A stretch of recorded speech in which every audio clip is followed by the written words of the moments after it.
Welcome to the Ultimate Keyboard Switch Guide, comparing the red, brown, and blue switches from the Keychron K3 Pro and the Logitech MX mechanical keyboards. This video will cover typing sound, switch comparison, and a detailed explanation of each switch type and its characteristics.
I'm not sure exactly when low-profile mechanical switches were first introduced. However, I did get my first one in 2019. It was the Keychron K1 with blue switches.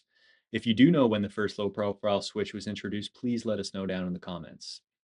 I did find an article posted on ranked.gg stating the trend started with the release of Cherry's MX low-profile switches in 2018. Although the switches in this video are made by companies called Gateron and Kail. So let's dive right into the typing and sound test, and then I will explain the switch characteristics a little later on in the video.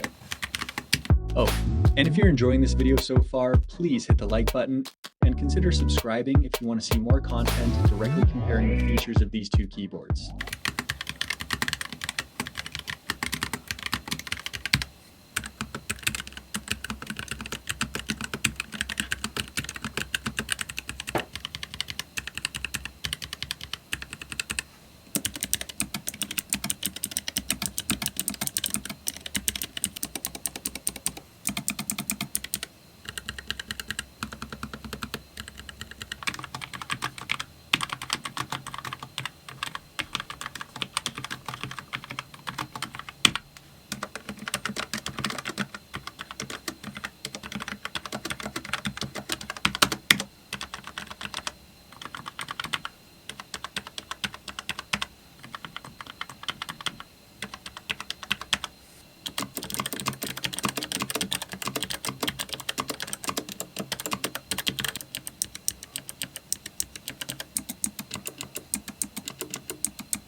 Low-profile mechanical switches are typically 30 to 40% shorter than a normal mechanical switch, and they have many benefits such as enhanced ergonomics, increased portability, and improved typing speed. Both Keychron and Logitech offer the red, brown, and blue switch variants, or linear, tactile, and clicky, but only Keychron offers a yellow switch, also known as the banana switch, which seems to slot somewhere in between the brown and the blue switches. Let me know in the comments if you want to see a review of the banana switch. The Keychron K3 Pro uses the Gateron KS33 low profile 2.0 switches, and the Logitech MX Mechanical uses the Kail Chalk V2 low profile switches. All three Gateron switches, red, brown, and blue, have a total travel distance of 3 millimeters and a total pre-travel or actuation of 1.7 millimeters, which is how far the key needs to be pressed to register a stroke, compared to Kail's 3.2 millimeter of total travel and 1.3 millimeter of pre-travel or actuation. In my opinion, the difference is barely noticeable and even less noticeable in my very rough measurements. The red or linear switches are typically the quietest of the bunch, although you may have noticed during testing that the browns are basically just as quiet. The reds require the least amount of operating force, 50 grams of force for Gatorons and 43 grams of force for Kails. I couldn't find any motion diagrams to represent the key travel of the low profile switches, but here's an example of the Keychron full-size switch. The reds provide an uninterrupted, vertical, fast, and responsive light pressing force with a soft rebound. The graphs were sourced from the Gateron and Cahill websites, and I can say that Cahill's reds are the softest feeling and quietest of the bunch. The brown or tactile switches require a bit more force, 55 grams for both Gateron and Cahill. The browns have a slight bump, which provides the tactile response with a clear rebound. These switches are also relatively quiet. During testing, I did not notice a difference in force required between the Gateron and the Cahill brown switches. The blue or clicky switches require the most force and are definitely the loudest of the bunch. The Gateron blues require 65 grams of force compared to the Kail blues of 55 grams, and the difference is slightly noticeable. The blues offer a fast, tactile typing experience with moderate pressing force and a clear rebound.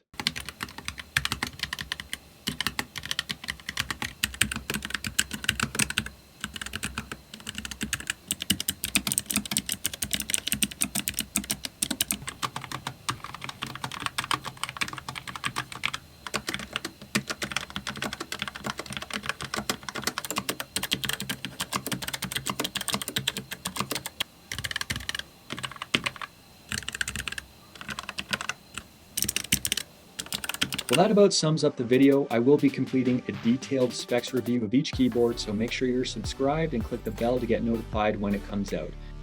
If you have any questions about any of the keyboards in this video, please let me know in the comments. I'll be happy to get back to you as soon as possible. Thanks for watching, and we'll see you in the next one.